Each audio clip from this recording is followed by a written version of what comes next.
قربان میں شان و عظمت پر، سوئے ہیں چین سے بستر پر، جبریل امی حاضر ہو کر معراج کا مجدہ سناتے ہیں۔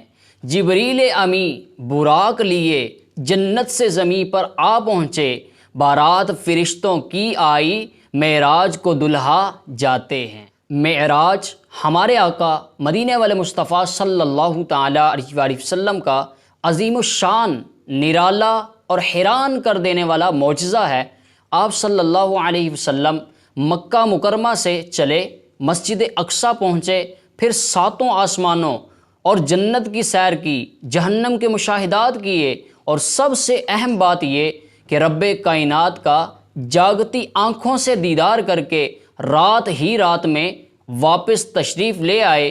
ابھی بستر مبارک گرم تھا، کنڈی ہل رہی تھی اور وضو کا پانی ابھی بہہ رہا تھا۔ پارہ 15 سورہ بنی اسرائیل آیت نمبر 1 میں اللہ پاک ارشاد فرماتا ہے، سبحان الذی اسریٰ بعبدہ لیلا من المسجد الحرام الی المسجد الاقصی الذی بارکنا حولہ لنریہ من آیاتنا انہ هو السمیع البصیر۔ ترجمہ کنز ایمان، پاکی ہے اسے جو راتوں رات اپنے بندے کو لے گیا مسجد حرام سے مسجد اقصیٰ تک، جس کے گردا گرد ہم نے برکت رکھی کہ ہم اسے اپنی عظیم نشانیاں دکھائیں۔ نبی پاک صلی اللہ تعالیٰ علیہ وآلہ وسلم کو یہ نشانیاں جنت، دوزخ، عرش، کرسی، لوح و قلم کیوں دکھائی گئیں؟ مفتی احمد یار خان نعیمی رحمۃ اللہ علیہ فرماتے ہیں، عرش، فرش، تمام عالم حضور صلی اللہ تعالیٰ علیہ وآلہ وسلم کو عطا فرما دیے گئے ہیں۔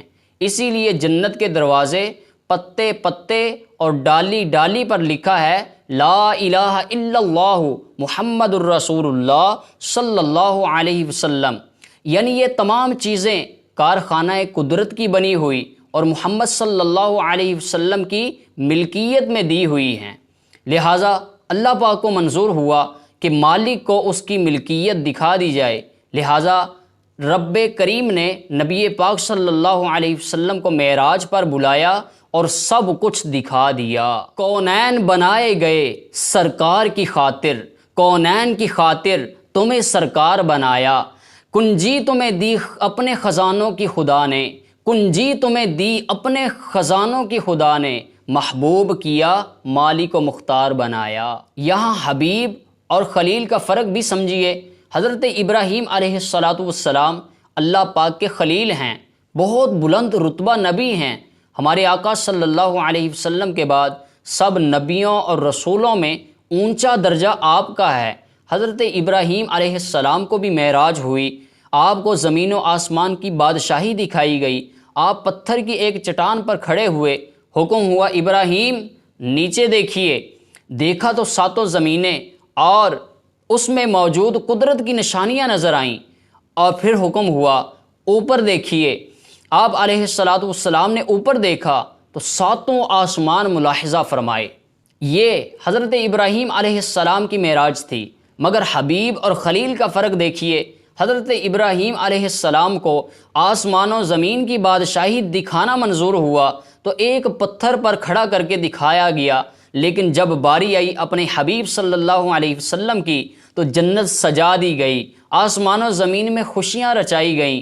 حضرت جبریل امین علیہ السلام فرشتوں کی بارات لے کر حاضر ہوئے، جنتی سواری براق کو لایا گیا، اور اللہ پاک نے اپنے حبیب صلی اللہ علیہ وسلم کو آسمانوں پر بلکہ ساتوں آسمانوں سے بھی اوپر بلایا اور اپنی قدرت کی عظیم نشانیاں دکھائیں۔ یہ ہیں حبیب علیہ السلام کی شانیں۔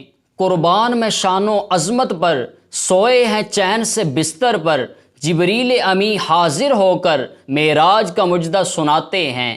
اللہ کی رحمت سے سرور جا پہنچے دنا کی منزل پر، اللہ کا جلوہ بھی دیکھا دیدار کی لذت پاتے ہیں۔ اللہ پاک نبی پاک صلی اللہ علیہ وسلم کو مسجد حرام سے لے گیا، پھر تمام مقامات کی سیر کروائی، قدرت کے عجائبات اور نشانیاں دکھائیں، مقام دنا پر فائز فرمایا، محبوب کے ساتھ راز و نیاز کی باتیں فرمائیں، اولین و آخرین کا علم عطا فرما کر حضور صلی اللہ علیہ وسلم کو تحفہ سلام و رحمت اور برکت اور امتیوں کے لیے 5 نمازیں عطا فرما کر بخیر و خوبی مکہ مکرمہ تک پہنچایا۔